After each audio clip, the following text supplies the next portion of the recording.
What's made America great and one of the freest countries in history is that our forebears were deeply concerned with their liberties and with freedom and with family rights and property rights and religious rights.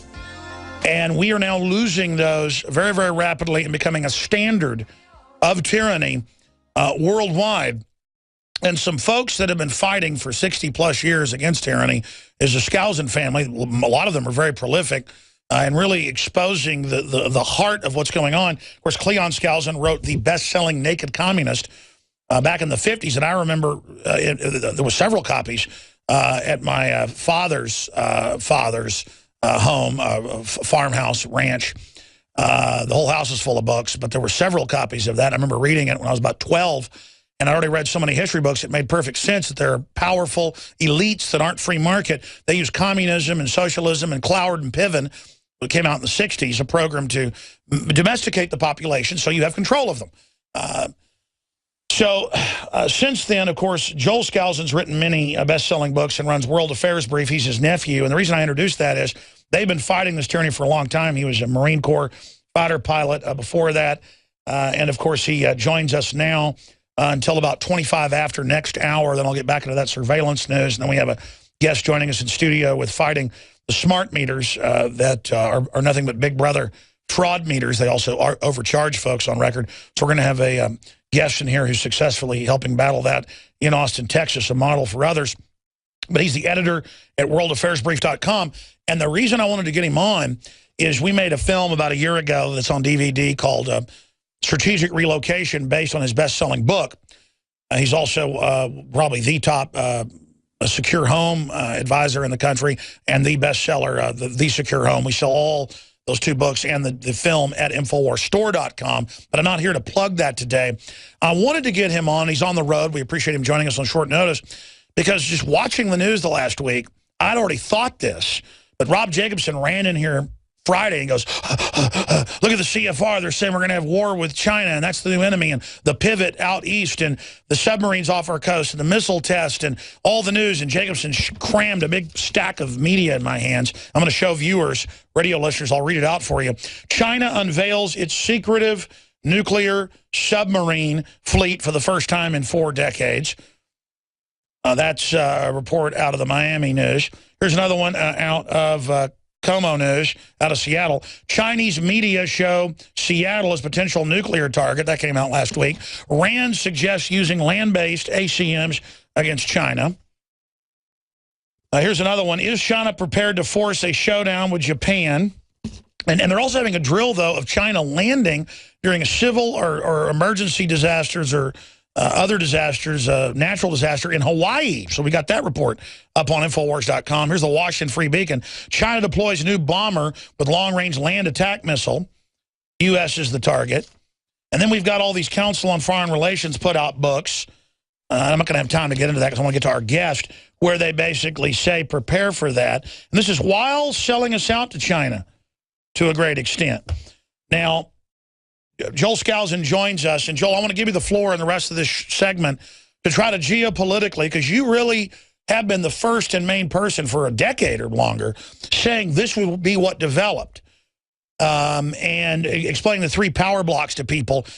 In the next 5-6 minutes before we go to break, act like we've got new listeners, which we do every 5 seconds, who don't understand this, and explain to them the 3 power blocks and what we're facing. And it really scares me that everything you say continues to come out just exactly as you've said it. So tell us what's currently happening, and then stare into that political crystal ball and tell us what's coming. Well, thanks, Alex. It's good to be with you again. As I've written in several of my publications and talked about in the World Affairs Brief, there are 3 major predator or power centers in the world, and they are the Anglo-American globalists, which we have to deal with directly. There are the Russians and the Chinese. And each of these are separate predator centers, each one setting themselves up someday to control their own version of the New World Order. And the Russians and Chinese are in temporary alliance, planning on taking down the West. They have been preparing for decades for this. And the West has been keeping ahead of them in terms of weapons technology. and in fact giving technology, second-level technology, to the Russians and Chinese in order to help get them to the point where they are confident enough to take on the West. And you might ask, why would the West, for your new readers, why would the West want to be suicidal enough to want the Russians and Chinese to attack us? Well, as Cleon explained in The Naked Communist, they've used the West, or the communists, and they brought communism to power. They brought the Russians to power. They gave them the first nuclear bomb materials to be able to set off the first nuclear bomb a year after Hiroshima.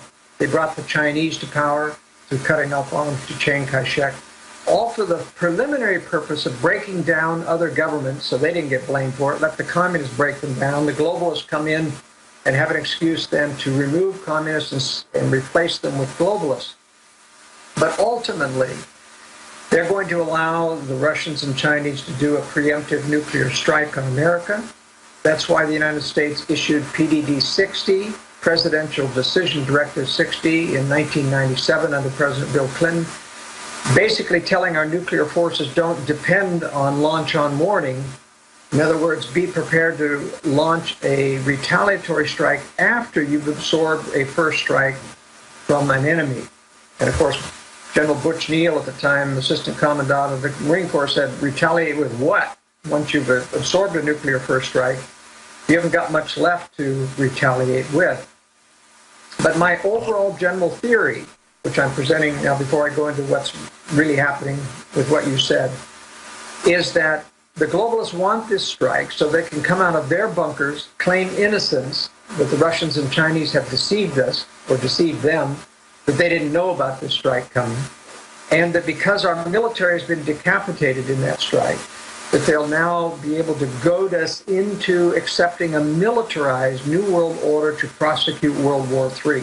Okay, Joel, again, you joined us on short notice. You're working on a business trip via Skype on an internal mic on your computer. It's pretty audible, but this is so important. I want to get you on a landline or a cell phone during this break. We're going to break. We're going to get you back on to recap that and then talk about where you see this going in the future. So we're going to call him back right now via cell. Thank you, Joel Skousen. Right. We're going to keep you on Skype for visuals for the viewers out there as well. But again, we have him on via short notice.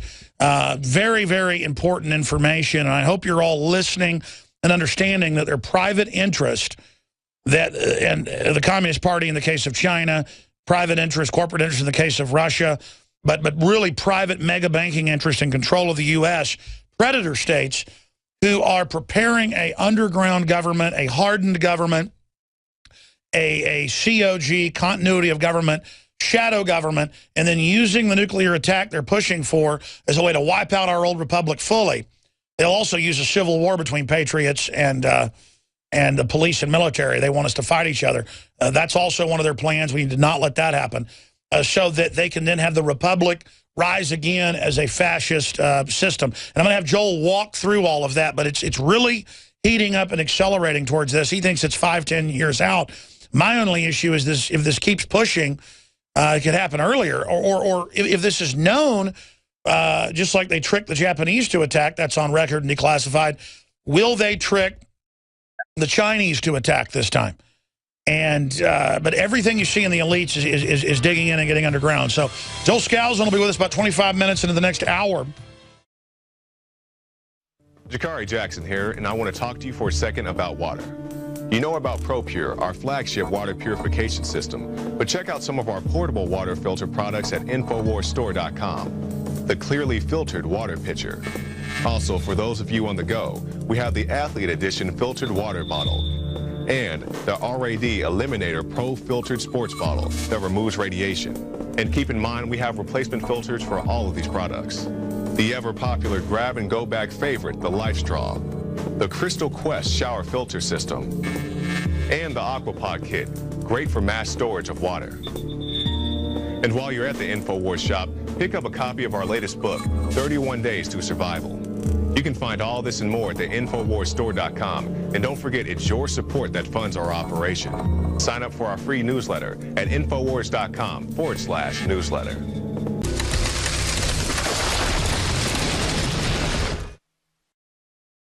I want to cover the water Waterfront with Joel Skousen into the next hour. I want to get into Obamacare, how things are going for the globalists, but getting back, sir, just briefly recapping for folks that just joined us, the 3 power blocks, what's happening with China, and then the time frame of this, and then make sense of all the DHS gearing up, the preparation for the war with Patriots. Obviously, they're trying to start some type of conflict between the groups.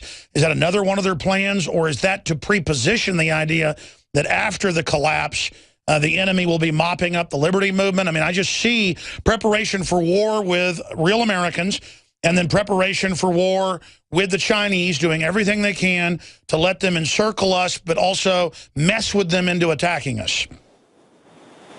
Yeah, it's a complex scenario, Alex. There's several different levels to analyze it.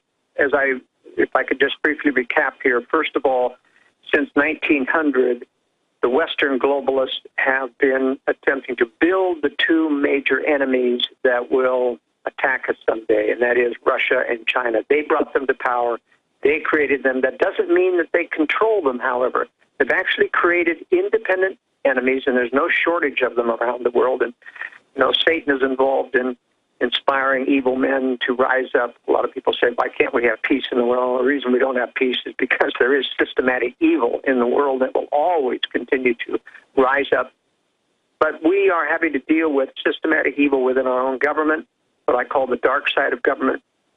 It has built Russia and China to basically tear down the fabric of the West and other liberty countries around the world, letting the globalists come in with an alternative solution to save them from communism, but ultimately not destroying communism, reserving for them the last final attack upon America, which I think is coming in probably 8 years at the earliest, maybe 10 years, but clearly into the next decade, because Russia and China aren't ready to attack the West. The entire political theater about China wouldn't dare attack us because we're their lifeblood of commerce isn't true at all. China, in fact, intends to take over the West, run its own new world order, impose its dictates upon us, and actually own the markets, not be hostage to the Western markets, but own the markets. In order to do that, they have to take out U.S. military power. But one of the interesting things they intend to do is not attack civilian cities. And this runs counter to what has been revealed or allowed to be leaked by the official China news agency about the attack plans on America, showing attacking major cities in the east and seeing that fallout rise into the west, into the east. But really, that's for blackmail purposes, Alex. In other words, the threat of attacking city has been used for blackmail to scare them into compliance or to, there's a variety of purposes prior to war, but I happen to know that the Chinese and Russian military plans do not call for attacking civilian population centers, but only military centers, and then saying to the West, now, if you want the rest of it, then I suggest that you need to succumb to our level of control. In other words, they want to blackmail the West into submission.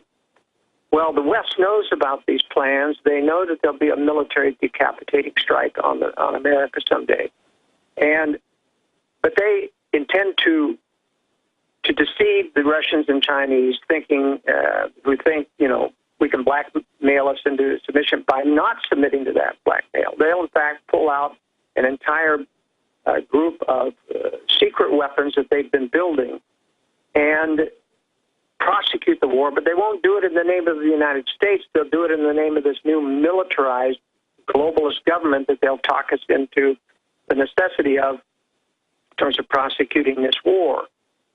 So it's important to be able to understand what's going on. Another thing that I want to point out is that the United States is focusing on China as the threat. It's very interesting that they completely negate the Russian threat, which is even greater than the Chinese threat in terms of the missile throw capability. What I think China and Russia are cooking up in this next war is that Russia's going to take the lead in the nuclear attack on America. They've got the most sophisticated weapons. They've got maneuvering warheads now. At least they claim that they do. They're building. And China's going to be supply. Pardon me? Will China be supply? Well, not just supply, but China is going to take up the entire Far East. They're going to capture in a grudge match everything from Japan down through Australia. And they're going to supposedly be the back door. But essentially, they're going to husband their missiles or keep their missiles in reserve because they basically want to take Russia down in a betrayal in World War III. And so Russia's going to use up most of their weapons in the first strike on America, depending on China to back them up if more are necessary. But I think China is going to betray Russia in this war. Join forces with the West to attack Russia's rear. Russia will be eliminated as one of the three predator powers, and then it's going to be the globalists in the West against China as the new Cold War enemy. Now, that's a very important strategy that even the globalists want, because if China's a new hegemonic threat and highly militarized after World War III, the globalists have the excuse now to keep the world military in power and not let sovereignty go back to individual nations as they did during World War II. And that's where I think we're going to lose our freedom. You talked about what all this preparation is towards martial law and through ammunition and all of the